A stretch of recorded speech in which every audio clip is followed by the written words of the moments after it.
வணக்கம். இன்றைக்கி நம்ம பார்க்க போகிற லஞ்ச் மெனுன்னு பார்த்திங்கன்னா 2 வகையான லஞ்ச் மெனு. ஒன்று புதினா ரைஸு, அதுக்கு சைடிஷ் பார்த்திங்கன்னா மொச்சை மசாலா. இன்னொன்று கொத்தமல்லி தக்காளி சாதமும், அதுக்கு சூப்பரான முட்டை 65 எப்படி செய்யலாங்கிறத பார்க்கலாம். ரெண்டுமே லஞ்ச் பாக்ஸ் கொடுக்குறதுக்கும் சூப்பராக இருக்கும். டேஸ்ட் நல்லா அட்டகாசமாக இருக்கும். ரொம்ப ஈஸியாகவும் பண்ணலாம். ஸோ வாங்க எப்படி செய்யலாங்கிறத பார்க்கலாம். ரெடி பண்ணிக்கலாம். இதில் வந்து 2 கைப்பிடி அளவுக்கு புதினாவும் கொத்தமல்லியும் எடுத்திருக்கேன். அதாவது புதினா வந்து கொஞ்சம் நிறையாவும், அதோட கொஞ்சம் கம்மியாக கொத்தமல்லியும் சேர்த்துக்கோங்க. ஒரு 4 ஸ்பூன் அளவுக்கு துருவன தேங்காய், 4 பச்சை மிளகா.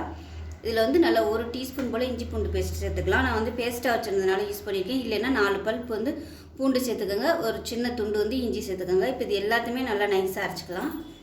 மொச்சை மசாலாவுக்கு ஒரு தேங்காய் பேஸ்ட் ரெடி பண்ணிக்கலாம். 4 ஸ்பூன் துருவன தேங்காய், கொஞ்சம் ஒரு டீஸ்பூன் போல் கசகசா, ஒரு டீஸ்பூன் சோம்பு, கொஞ்சம் கருவேப்பிலை, ஒரு 3 கிராம்பு, சின்ன துண்டாக வந்து பட்டை எடுத்துக்கோங்க. என்கிட்ட தூளாக இருந்ததுனால நான் அந்த அளவுக்கு வச்சுருக்கேன். இது எல்லாத்தையுமே நல்லா நைஸாக அரைச்சிக்கலாம். இப்போ ஒரு குக்கர் எடுத்துக்கலாம். குக்கர் சூடானோம் எண்ணெய் சேர்த்துக்கலாம். எண்ணெயும் நெய்யும் சேர்த்துக்கலாம். ஸோ உங்களுக்கு எது விருப்பமோ நீங்கள் சேர்த்துக்கோங்க. நான் வந்து ஒரு 2 டீஸ்பூன் நெய் சேர்த்துருக்கேன். இதோடவே கொஞ்சம் எண்ணெயும் சேர்த்துக்கலாம். எண்ணெய் சூடானதும் கரம் மசாலா எல்லாமே சேர்த்துக்கலாம். பட்டை, கிராம்பு, ஏலக்காய், கல்பாசி, அன்னாசிப்பூ, சோம்பு ஒரு டீஸ்பூன் எல்லாமே சேர்த்துக்கலாம்.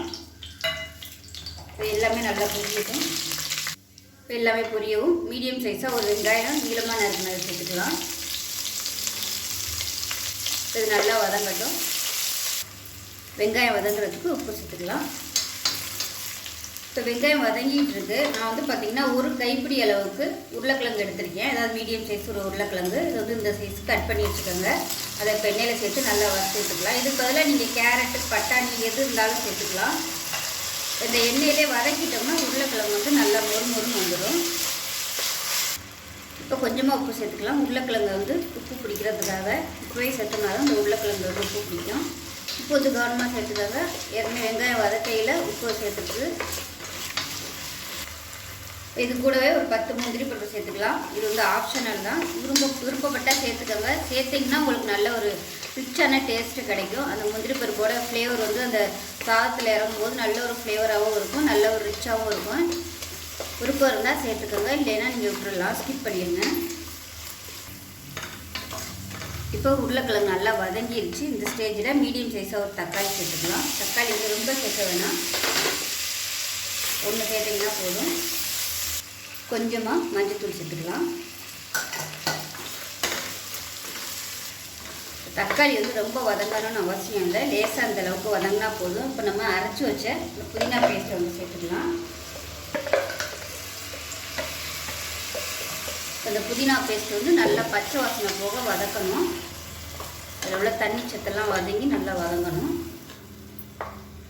இப்போ பேஸ்ட்டு நல்லா வதங்கிட்டு இருக்கு. இதில் பாசுமதி அரிசி பார்த்திங்கன்னா 2 டம்ளர் எடுத்திருக்கேன். அதாவது 200 கிராம் அளவுக்கு. நல்லா கழுவிட்டு நல்லா ஒரு 20 நிமிஷம் ஊறிடுச்சு. இப்போ அந்த ஊற வச்ச தண்ணி பார்த்திங்கன்னா சூடு பண்ணி வச்சுருக்கேன். இப்போ அந்த தண்ணியை வந்து சேர்த்துக்கலாம்.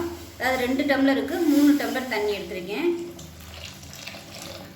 ஃபஸ்ட்டு வந்து அந்த தண்ணியோட ஊற வச்சுட்டேன் அரிசியை. இப்போ அந்த தண்ணியை மட்டும் இருத்துட்டு சூடு பண்ணிவிட்டு இப்போ சேர்த்துருக்கேன். இப்போ தண்ணி வந்து கொதிக்க ஆரம்பிக்கட்டும். எப்பயும் சொல்கிற மாதிரி பச்சை தண்ணி ஊற்ற வேணால் கொஞ்சம் நல்லா கொதிக்க வச்சுட்டு ஊற்றுனீங்கன்னா உங்களுக்கு டேஸ்ட் நல்லாயிருக்கும். இப்போ சாதத்துக்கு தேவையான உப்பு சேர்த்துக்கலாம். இப்போ தண்ணி கொதிக்குது. ஒரு நிமிஷம் வந்து நல்லா அப்படியே கொதிக்கட்டும். அதுக்கப்புறமா நம்ம அரிசி சேர்த்துக்கலாம். அந்த வெங்காய ஃப்ளேவர், தக்காளி ஃப்ளேவர் எல்லாமே அந்த தண்ணியில் வந்து இறங்கட்டும். அதனால் எப்போவுமே கொதி வந்தோடனே அரிசியை போட்டுறாதீங்க. ஒரு 2 நிமிஷம் நல்லா கொதிக்கட்டும். 1 நிமிஷம் நல்லா கொதிக்கட்டும். தண்ணி நல்லா 1 நிமிஷம் கொதிச்சிருச்சு. இப்போ நம்ம ஊற வச்ச அரிசியை சேர்த்துக்கலாம். இப்போ நல்லா கலந்து விட்டுடலாம். கலந்து விட்டு ஒரு சின்ன லெமன் வந்து பிழிஞ்சிக்கலாம். ஒரு 1/4 மூடி தான் இருக்கும். லைட்டாக வந்து அந்த புளிப்பு டேஸ்ட்டுக்காக தான். இது இல்லைனாலும் விட்டுலாம், ஒன்றும் பிரச்சனை இல்லை. சேர்த்திங்கன்னா உங்களுக்கு அந்த புளிப்பு டேஸ்ட்டோட நல்லாயிருக்கும். இப்போ நல்லா ஹை ஃப்ளேமில் வச்சுக்கிட்டு நல்லா கலந்து விட்டுடலாம். கலந்துட்டு குக்கரை மூடி வச்சிடலாம். இப்போ கொதிக்க ஆரம்பிக்குது. குக்கரை மூடி வச்சிடலாம். மூடி விட்டுட்டு 2 விசில் விட்டு ஸ்டீம் பண்ணதுக்கப்புறம் பார்க்கலாம். இப்போ குக்கர் எடுத்துக்கலாம். தேவையான அளவுக்கு எண்ணெய் சேர்த்துக்கலாம். இப்போ எண்ணெய் நல்லா சூடாகிடுச்சு. இப்போ கரம் மசாலா எல்லாம் சேர்த்துக்கலாம். பிரியாணியில் 1 டீஸ்பூன் சோம்பு, கல்பாசி எல்லாம் சேர்த்துக்கலாம். பட்டை, கிராம்பு அரைக்கும் போது சேர்த்ததுனால இப்போ சேர்க்க வேணாம். இப்போ ஸ்பைசஸ் எல்லாமே பொரிய ஆரம்பிக்குது. கருவேப்பிலை சேர்த்துக்கலாம். ஒரு கைப்பிடி அளவுக்கு சின்ன வெங்காயம் கட் பண்ணி சேர்த்துக்கலாம். இதோட 3 பச்சை மிளகாய் சேர்த்துக்கலாம், 2 கீறிட்டு சேர்த்துக்கோங்க. அதோட 1 டீஸ்பூன் கூட இஞ்சி பூண்டு பேஸ்ட்டும் சேர்த்துக்கலாம். இஞ்சி பூண்டு பேஸ்ட்டும் சேர்க்கலாம், இல்லை வெறும் பூண்டு மட்டும் நீங்கள் தட்டிட்டு சேர்க்குறனாலும் சேர்த்துக்கலாம். இஞ்சி பூண்டு சேர்த்திங்கன்னா மட்டன் சாப்ஸு சிக்கன் சாப்ஸ்லாம் செஞ்சால் எப்படி இருக்குமோ அதே மாதிரி இருக்கும், டேஸ்ட்டு நல்ல வாசனையாக இருக்கும். அதே மாதிரி கல்பாசியும் ரொம்ப முக்கியம், நல்ல ஒரு ஃப்ளேவர் கொடுக்கும் கல்பாசியும். இப்போ வெங்காயம் நல்லா வதங்கிடுச்சு பாருங்கள். இந்த ஸ்டேஜில் நம்ம பொடியெல்லாம் சேர்த்துக்கலாம். 1 டேபிள் ஸ்பூன் தனியாத்தூள் சேர்த்துக்கலாம். மிளகாத்தூள் 1/2 டேபிள் ஸ்பூன் சேர்த்துக்கோங்க. காரம் வந்து பச்சை மிளகாய் காரம் தான் அதிகமாக இருக்கணும், அப்போ தான் நல்லாயிருக்கும். 1/4 டேபிள் ஸ்பூன் மஞ்சள் தூள் சேர்த்துக்கலாம். இதையும் சேர்த்து லேசாக வதக்கி விட்டுக்கலாம். வதக்கி விட்டுட்டு மீடியம் சைஸாக ஒரு தக்காளி வந்து அடித்து வச்சுருக்கிறேன். அதாவது ரொம்ப நைஸாக இல்லை, 1-2 அடித்து வச்சுருக்கேன். பொடியை போட்ட உடனே லேசாக 2 பரட்டி விட்டுட்டு இதை சேர்த்துக்கலாம். தக்காளி அடித்து சேர்த்திங்கன்னா உங்களுக்கு மசாலா வந்து நல்லா அதிகமாக கிடைக்கும், நல்லாயிருக்கும். சப்பாத்திக்கெலாம் கூட நல்லாயிருக்கும், இட்லி தோசை சப்பாத்திக்கெலாம் கூட அதை வந்து சாப்பிட்லாம். நான் வந்து நீங்கள் பரட்டின மாதிரி தான் வைக்க போகிறேன், கிரேவியாகவும் நீங்கள் வச்சுக்கலாம். இப்போ மொச்சக்காய்க்கு தேவையான உப்பு சேர்த்துக்கலாம். உப்பு சேர்த்துட்டு நல்லா பரட்டி விட்டுக்காங்க. பரட்டி விட்டு நம்ம அரைச்சி வச்சு அந்த தேங்காய் பேஸ்ட் வந்து சேர்த்துக்கலாம்.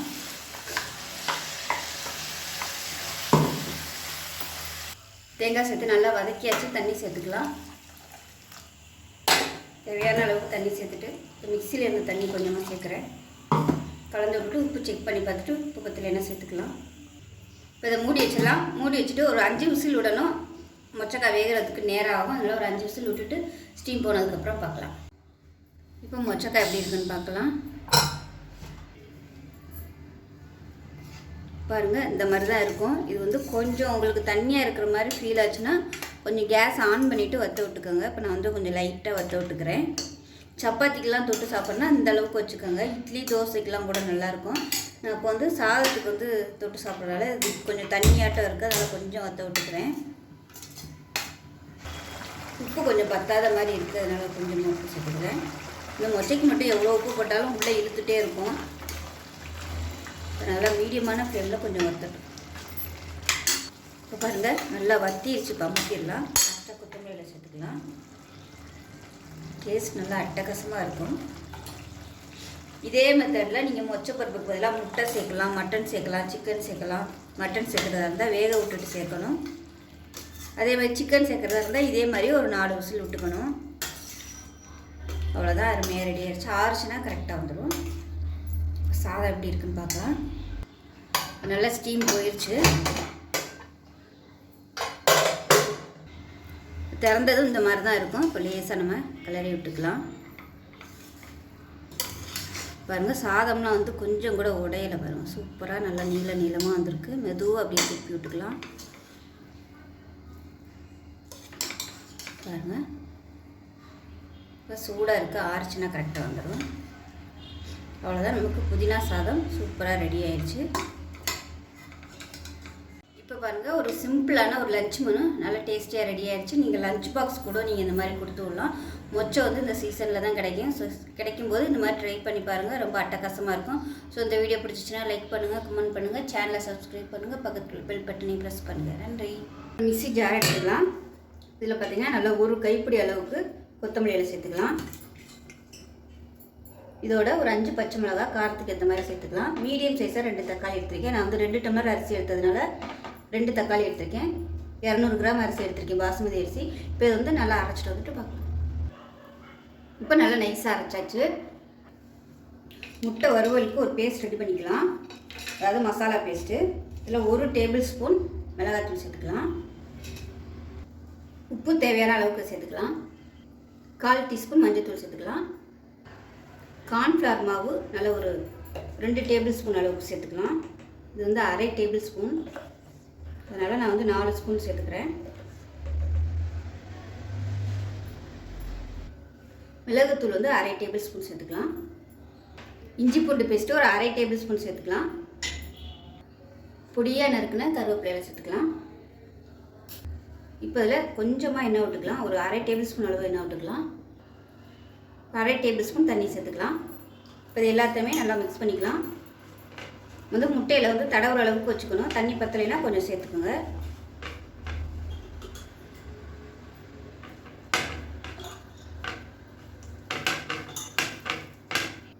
இப்போ இதில் ஒரு 1/4 டீஸ்பூன் போல் சிக்கன் 65 மசாலா சேர்த்துக்கலாம். இது வந்து இருந்தால் சேர்த்துக்கோங்க, சேர்த்திங்கன்னா உங்களுக்கு நல்ல ஃப்ளேவராக இருக்கும். அதுக்காக தான். இப்போ இது எல்லாமே நல்லா மிக்ஸ் பண்ணிவிட்டு இந்த அளவுக்கு வச்சுக்கோங்க. இப்போ வந்து ஒரு 6 முட்டை வந்து நான் வேக விட்டு இந்த மாதிரி கட் பண்ணி வச்சுருக்கேன். இப்போ வந்து இந்த முட்டையில் வந்து நம்ம எல்லாத்தையும் நல்லா தடவி ஊற வச்சுக்கலாம். ஒரு 10 நிமிஷம் ஊறிச்சுன்னா போதும். நல்லா 2 சைடும் தடவி விட்டுக்கலாம்.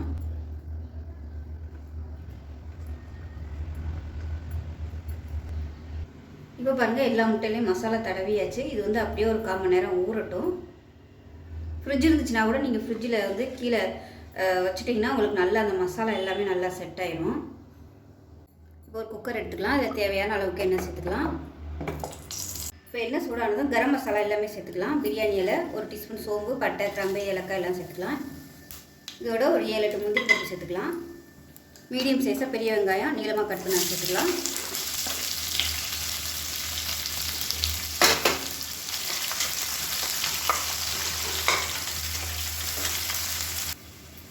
இப்போ நல்லா ப்ரௌன் கலரில் வதங்கிடுச்சு வெங்காயம். இதில் வந்து 1 டேபிள் ஸ்பூன் இஞ்சி பூண்டு பேஸ்ட் வந்து சேர்த்துக்கலாம். இது வந்து 1/2 டேபிள் ஸ்பூன், அதனால் நான் வந்து 2 ஸ்பூன் சேர்த்துருக்கேன். இப்போ இஞ்சி பூண்டு பேஸ்ட் நல்லா வதங்கிடுச்சு. 1/4 டேபிள் ஸ்பூன் மிளகாத்தூள் சேர்த்துக்கலாம். காரம் வந்து பச்சை மிளகா சேர்த்துருக்கோம், அதனால் கொஞ்சமாக சேர்த்தா போதும். 1/4 டேபிள் ஸ்பூன் மஞ்சள் சேர்த்துக்கலாம். இதையும் லேசாக எண்ணெயில் வதக்கி விட்டுட்டு நம்ம அரைச்சி வச்சுருக்க கொத்தமல்லி தக்காளி பேஸ்ட் வந்து அதில் சேர்த்துக்கலாம். வந்து இஞ்சி பூண்டு பேஸ்ட் இருந்ததுனால இதோட சேர்க்கலை. உங்கள்கிட்ட இஞ்சி பூண்டு பேஸ்ட் இல்லைன்னா நீங்கள் கொத்தமல்லி தக்காளி அரைக்கையில் இஞ்சியும் பூண்டும் சேர்த்துக்கோங்க. இப்போ நல்லா வதங்கி எண்ணெய் பிரியணும். இப்போ உப்பு சேர்த்துக்கலாம். இப்போ பாருங்கள், மசாலா எல்லாமே நல்லா வதங்கி ஓரம்னா எண்ணெய் விட ஆரம்பிச்சிருச்சு. இந்த அளவுக்கு நல்லா வதக்கிக்கோங்க மீடியமான ஃப்ளேமில். வந்து நான் 1 டம்ளர் அரிசிக்கு 3 டம்ளர் தண்ணி வந்து சூடு பண்ணி வச்சுருக்கேன். இப்போ வந்து சுடு தண்ணி சேர்த்துக்கலாம். நான் வந்து 2 டம்ளருக்கு 3 டம்ளர் தண்ணி சூடு பண்ணி வச்சுருக்கேன். நல்லா கலந்துக்கலாம். பாஸ்மதி அரிசி 2 தடவை கழுவிட்டு நல்லா ஒரு 20 நிமிஷம் ஊற வச்சுட்டு நல்லா ஊறிடுச்சு. இப்போ தண்ணி வந்து கொதிக்க ஆரம்பிக்கவும் நம்ம அரிசியை சேர்த்துக்கலாம். 1 டம்ளர் அரிசி எடுத்திங்கன்னா 1.5 டம்ளர் தண்ணி சேர்த்துக்கோங்க. நான் 2 எடுத்ததுனால 3 டம்ளர் தண்ணி சேர்த்துருக்கேன். இப்போ அதில் வந்து உப்பு செக் பண்ணி பார்த்துட்டு உப்பு பத்தலைன்னா சேர்த்துக்கலாம். உப்பு கம்மியாக இருக்குது, கொஞ்சமாக உப்பு சேர்த்துக்கலாம். இதில் வந்து நான் நெய் சேர்க்கலை, விருப்பம் இருந்தால் நீங்கள் நெய் சேர்த்துக்கலாம். இப்போ அதில் கரம் மசாலா சேர்த்துக்கலாம். இது வந்து வீட்டில் அரைச்சது. பட்டை, கிராம்பு, ஏலக்காய் இது 3 பொடி பண்ணது சேர்த்துக்கலாம். கொஞ்சமாக சேர்த்தா போதும். இப்போ இது நல்லா கொதிக்க ஆரம்பிக்குது. 1 நிமிஷம் மீடியமான ஃப்ளேமில் கொஞ்சம் நல்லா கொதிக்க விட்டுக்கலாம். அப்போ அந்த வெங்காயத்தோட எசன்ஸ் எல்லாமே அந்த தண்ணியில் வந்து நல்லா இறங்கும். இந்த தக்காளி கொத்தமல்லி எல்லாம் அரைச்சிருக்கிறது அந்த தண்ணியில் வந்து நல்லா இறங்கும். அதனால் 1 நிமிஷம் கொதிக்க விட்டுக்கலாம். இப்போ நல்லா கொதிச்சிருச்சு. அரிசியை சேர்த்துக்கலாம்.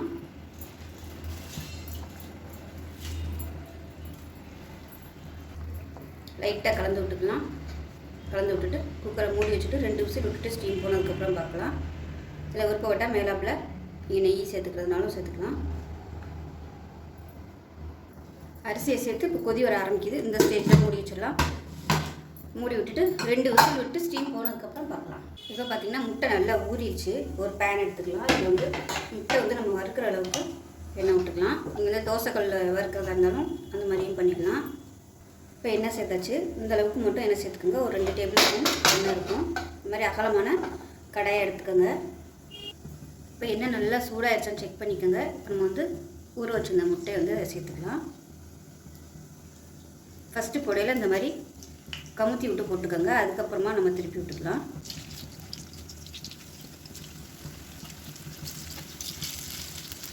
இப்போ இந்த மசாலா வந்து கொஞ்சம் மிச்சம் இருந்துச்சுன்னா அதை வந்து இப்படியே லைட்டாக அந்த முட்டை மேலே ஸ்ப்ரெட் பண்ணி விட்டுருங்க.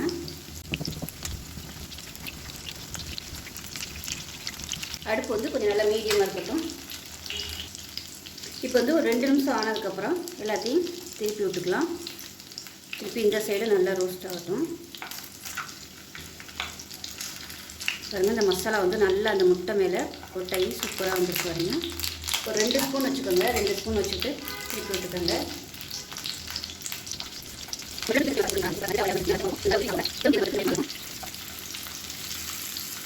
இப்போ அந்த சைடு நல்லா திருப்பி விட்டு கிறிஸ்பி ஆகிற அளவுக்கு வேக விட்டு எடுத்துக்கலாம். ரெடி ஆகிடுச்சு. மீடியமான ஃப்ளேமில் வச்சுக்கோங்க. ஹை ஃப்ளேமில் வச்சிங்கன்னா முட்டை வந்து உங்களுக்கு அப்படியே தெறிக்க ஆரம்பிக்கும். அதனால் மீடியத்திலே வச்சு பொரிச்சு எடுத்துக்கலாம்.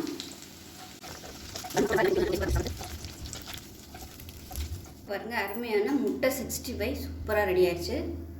இப்போ பாருங்கள் ஒரு அருமையான ஒரு சிம்பிளான லஞ்ச் பாக்ஸ் கொடுக்குறதுக்கும் சூப்பராக இருக்கும். ஸோ இது மாதிரி செஞ்சு பாருங்கள். செஞ்சு பார்த்துட்டு எப்படி வந்துச்சுங்கிறத சொல்லுங்கள். வீடியோ பிடிச்சிச்சின்னா லைக் பண்ணுங்கள், கமெண்ட் பண்ணுங்கள், சேனலை சப்ஸ்கிரைப் பண்ணுங்கள், பக்கத்தில் உள்ள பெல் பட்டனையும் ப்ரெஸ் பண்ணுங்கள். நன்றி.